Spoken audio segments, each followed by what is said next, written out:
संजीव और रचना के स्वभाव में जमीन आसमान का फर्क था। जहाँ रचना महत्वाकांक्षी थी और घर को साफ सफाई रखना पसंद करती थी, वहीं संजीव के अच्छे स्वभाव के कारण परिचित और रिश्तेदार सभी खूब तारीफ करते हैं। मेरे पति संजीव के बारे में उन सब का कहना है कि संजीव बड़ी सी बड़ी समस्या के सामने भी उलझन, चिढ़, गुस्से और परेशानी का शिकार नहीं बनते। उनकी समझदारी और सहनशीलता के सब कायल है। संजीव के स्वभाव की यही खूबी मेरा खून जलाती है। मैं अपनी विवाहित जिंदगी में 8 साल के अनुभवों के आधार पर उन्हें संवेदनशील, समझदार और परिपक्व कतई नहीं मानती। शादी के 3 दिन बाद का एक किस्सा है। हनीमून मनाने के लिए हम टैक्सी से स्टेशन पहुंचे। हमारे 2 सूटकेस कुली ने उठाए और 5 मिनट में प्लेटफॉर्म तक पहुंचाकर जब मजदूरी के पूरे 100 रुपये मांगे तो नई नवेली दुल्हन होने के बावजूद मैं उस कुली से भीड़ गई और कहने लगी कि सिर्फ 5 मिनट में तुमने 2 बैग इधर से उधर किया और 100 रुपये मांग रहे हो। इतना मैं नहीं दूंगी। तब मेरे शहंशाह पति ने कुछ मिनट तो हमें झगड़ने दिया, फिर बड़ी दरिया दिली से 100 का नोट कुली को पकड़ाते हुए मुझे समझाया, यार रचना, केवल 100 रुपये के लिए अपना मूड खराब मत करो। पैसों को हाथ के मैल जितना महत्व दोगी तो सुखी रहोगी। किसी चालाक आदमी के हाथों लुटने में क्या समझदारी है संजीव? मैंने चिढ़कर पूछा था। उसे चालाक ना समझकर गरीबी से मजबूर एक इंसान समझोगी तो तुम्हारे मन का गुस्सा फौरन उड़न छू हो जाएगा। फिर गाड़ी आ जाने के कारण मैं उस चर्चा को आगे नहीं बढ़ा पाई थी, पर गाड़ी में बैठने के बाद मैंने उन्हें उस भिखारी का किस्सा जरूर सुना दिया जो कभी बहुत अमीर होता था। एक स्मार्ट, स्वस्थ भिखारी से प्रभावित होकर किसी सेठानी ने उसे अच्छा भोजन कराया, नए कपड़े दिए और अंत में 100 का नोट पकड़ाते हुए बोली, तुम शकल सूरत और व्यवहार से तो अच्छे खानदान के लगते हो, फिर यह भीख मांगने की नौबत कैसे आ गई? मेम साहब, जैसे आपने मुझ पर बिना बात इतना खर्चा किया है, वैसे ही मूर्खता वर्षों तक करके मैं अमीर से भिखारी बन गया हूँ। भिखारी ने उस सेठानी का मजाक सा उड़ाया और 100 का नोट लेकर चलता बना था। इस किस्से को सुनाकर मैंने उन पर व्यंग्य किया था, पर उन्हें समझाने का मेरा प्रयास पूरी तरह से बेकार गया। मेरे पास उड़ाने के लिए दौलत है ही कहाँ, संजीव बोले। मैं तो कहता हूँ कि तुम भी पैसों का मुँह छोड़ो और जिंदगी का रस पीने की कला सीखो।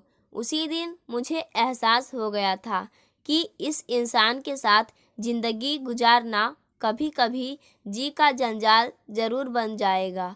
मेरा वह डर सही निकला। कितनी भी बड़ी बात हो जाए, कैसा भी नुकसान हो जाए, उन्हें चिंता और परेशानी छूते तक नहीं। आज की तेज तर्रार दुनिया में लोग उन्हें भोला और सरल इंसान बताते हैं, पर मैं उन्हें अव्यवहारिक और असफल इंसान मानती हूँ। अरे, दुनिया की चालाकियों को समझो, अपने और बच्चों के भविष्य की फिक्र करना शुरू करो। आपकी अक्ल काम नहीं करती तो मेरी सलाह पर चलने लगो। अगर यूं ही ढीले ढाले इंसान बनकर जीते रहे तो इज्जत, दौलत, शोहरत जैसी बातें हमारे लिए सपना बनकर रह जाएंगी। ऐसी सलाह देकर मैं हजारों बार अपना गला बैठा चुकी हूँ, पर संजीव के कानों पर जू तक नहीं रेंगती। बेटा अनीस अब 7 साल का हो गया है और बेटी नेहा 4 साल की होने वाली है। अपने ढीले ढाले पिता की छत्र छाया में ये दोनों भी बिगड़ने लगे हैं। मैं रात दिन चिल्लाती हूँ, पर मेरी बात ना बच्चों को पापा सुनते हैं, ना ही बच्चे। संजीव की सह के कारण घर के खाने को देखकर दोनों बच्चे नाक भौं चढ़ाते हैं। क्योंकि उनकी चिप्स, चॉकलेट और चाउमीन जैसी बेकार चीज़ों को खाने की इच्छा पूरी करने के लिए उनके पापा सदा तैयार जो रहते हैं। यार, कुछ नहीं होगा उनकी सेहत को। दुनिया भर के बच्चे ऐसे ही चीज़ें खाकर खुश होते हैं। बच्चे मन महसूस कर जिए, यह ठीक नहीं होगा उनके विकास के लिए। उनकी ऐसी दलीलें मेरे तन बदन में आग लगा देती है। इन चीज़ों में विटामिन मिनरल नहीं होते। बच्चे इन्हें खाकर बीमार पड़ जाएंगे, जिंदगी भर कमज़ोर रहेंगे। देखो, जीवन देना और उसे चलाना प्रकृति की जिम्मेदारी है। तुम नाहक चिंता मत करो। मेरे समझाने पर जब संजीव इस तरह की बातें बोलते तो उनकी इस तरह की दलीलें सुनकर मैं खुद पर झुंझला पड़ती। संजीव को जिंदगी में ऊंचा उठकर कुछ बनने, कुछ कर दिखाने की चाह बिल्कुल नहीं है। अपनी प्राइवेट कंपनी में प्रमोशन के लिए वह जरा भी हाथ पैर नहीं मारते। बॉस को खाने पर बुलाओ, उसे दिवाली पर महंगा उपहार दो, उसकी चमचागिरी करो। मेरे यूं समझाने का इन पर कोई असर नहीं होता। समझाने के एक्सपर्ट मेरे पति देव उल्टा मुझे समझाने लगते हैं। मन का संतोष और घर में हंसी खुशी का प्यार भरा माहौल सबसे बड़ी पूंजी है जो मेरे हिस्से में है। वह मुझसे कोई छीन नहीं सकता। और लालच मैं नहीं करता, लेकिन इंसान को तरक्की करने के लिए हाथ पैर तो मारते रहना चाहिए। अरे, इंसान के हाथ पैर मारने से कहीं कुछ हासिल होता है? मेरा मानना है कि वक्त से पहले और पुरुषार्थ से ज़्यादा कभी किसी को कुछ नहीं मिलता। उनकी इस तरह की दलीलों के आगे मेरी एक नहीं चलती। उनकी ऐसी सोच के कारण मुझे नहीं लगता कि अपने घर में सुख सुविधा की सारी चीज़ें देखने का मेरा सपना कभी पूरा होगा। जबकि घर गृहस्थी की जिम्मेदारियों को मैं बड़ी गंभीरता से लेती हूँ। हर चीज़ अपनी जगह रखी हो, साफ सफाई पूरी हो, कपड़े जब साफ और प्रेस किए हो, सब लोग साफ सुथरे व स्मार्ट नजर आए, जैसी बातों का मुझे बहुत ख्याल रहता है। मैं घर आए मेहमान को नुक्स निकालने या हंसने का कोई मौका नहीं देना चाहती हूँ। अपनी लापरवाही व गलत आदतों के कारण बच्चे व संजीव मुझसे काफ़ी डांट खाते हैं। संजीव की गलत प्रतिक्रिया के कारण मेरा बच्चों को कस कर रखना कमज़ोर पड़ता जा रहा है। यार, क्यों रात दिन साफ सफाई का रोना रोती हुई हमारे पीछे पड़ी रहती हो? अरे, घर रिलैक्स करने की जगह है। दूसरों को आंखों में सम्मान पाने के चक्कर में हमारा बैंड मत बजाओ प्लीज़। बड़ी बड़ी लच्छेदार बातें करके संजीव दुनिया वालों से कितनी भी वाहवाही लूट ले, पर मैं उनकी डायलॉगबाजी से बेहद तंग आ चुकी हूँ। रचना, तुम तेरा मेरा बहुत करती हो। जरा सोचो कि हम इस दुनिया में क्या लाए थे और क्या ले जाएंगे। मैं तो कहता हूँ कि लोगों से प्यार का संबंध नुकसान उठाकर भी बनाओ। अपने अहम को छोड़कर जीवन धारा में हंसी खुशी बहना सीखो। संजीव के मुंह से ऐसे संवाद सुनने में बहुत अच्छे लगते हैं, पर व्यवहारिक जिंदगी में इनके सहारे चलना नामुमकिन है। बहुत तंग और दुखी होकर कभी कभी मैं सोचती हूँ कि भाड़ में जाए ये तीनों और इनकी गलती आदतें। मैं भी अपना खून जलाना बंद कर लापरवाही से जीऊँगी, लेकिन मैं अपनी आदत से मजबूर हूँ। देखकर मेरी मक्खी निगलना मुझसे कभी नहीं हो सकता। मैं शोर मचाते मचाते एक दिन मर जाऊंगी, पर मेरे साहब आखिरी दिन तक मुझे समझाते रहेंगे, पर बदलेंगे रत्ती भर नहीं। जीवन के अपने सिखाने के ढंग हैं। घटनाएं घटती है, परिस्थितियां बदलती है और इंसान की आंखों पर पड़े पर्दे उठ जाते हैं। हमारी समझ से विकास का शायद सही मुख्य तरीका है। कुछ दिन पहले अनीस को बुखार हुआ तो उसे दवा दिलाई, पर फायदा नहीं हुआ। अगले दिन उसे उल्टियाँ होने लगी तो हम उसे चाइल्ड स्पेशलिस्ट के पास ले गए। इसे मेनिंजाइटिस यानी दिमागी बुखार हुआ है। फौरन अच्छे अस्पताल में भर्ती कराना बेहद ज़रूरी है। डॉक्टर की चेतावनी सुनकर हम दोनों एकदम से घबरा उठे थे। एक बड़े अस्पताल के आईसीयू में अनीस को भर्ती करा दिया। फौरन इलाज शुरू हो जाने के बावजूद उसकी हालत बिगड़ती गई। उस पर गहरी बेहोशी छा गई और बुखार भी तेज हो गया। आपके बेटे की जान को खतरा है। अभी हम कुछ कह नहीं सकते कि क्या होगा। डॉक्टर के इन शब्दों को सुनकर संजीव एकदम से टूट गए। मैंने अपने पति को पहली बार सुबकियाँ लेकर रोते देखा।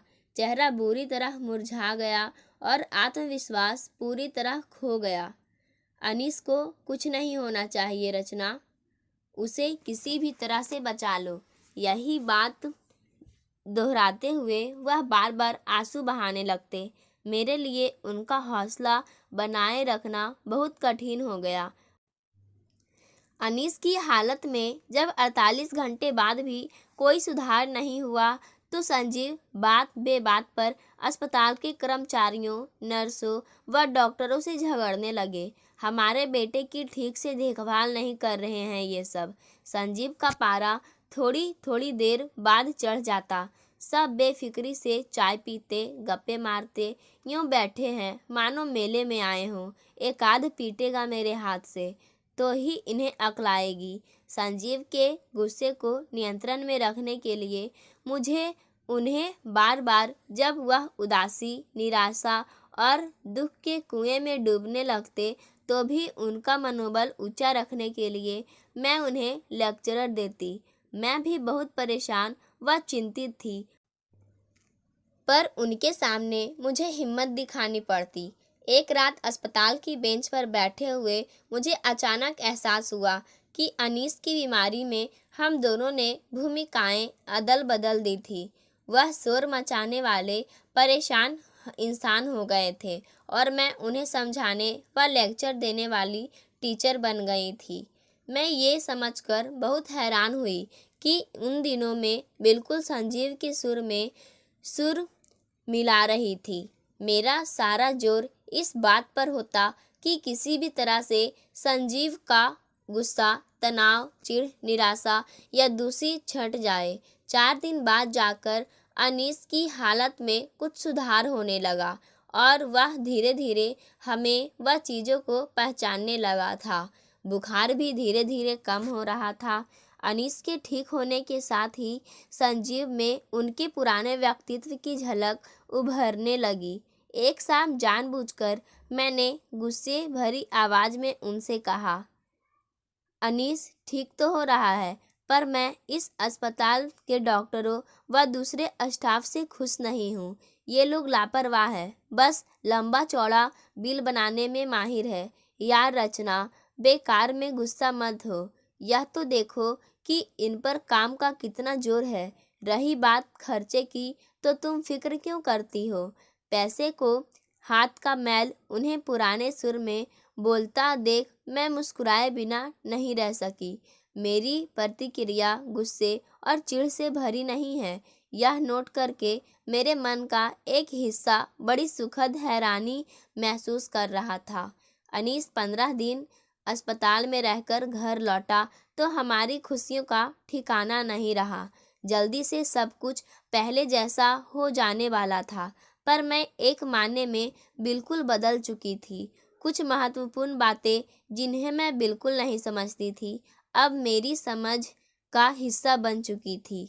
अनीस की बीमारी के शुरुआती दिनों में संजीव ने मेरी और मैंने संजीव की भूमिका बखूबी निभाई थी। मेरी समझ में आया कि जब जीवन साथी आदतन शिकायत, नाराजगी, गुस्से जैसे नकारात्मक भावों का शिकार बना रहते हो तो दूसरा प्रतिक्रिया स्वरूप समझाने व लेक्चर देने लगता है। घर गृहस्थी में संतुलन बनाए रखने के लिए ऐसा होना जरूरी भी है। दोनों एक सुर में बोले तो यह संतुलन बिगड़ता है।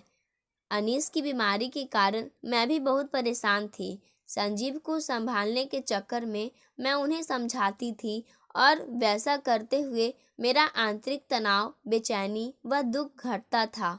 इस तथ्य की खोज व समझ मेरे लिए बड़ी महत्वपूर्ण साबित हुई।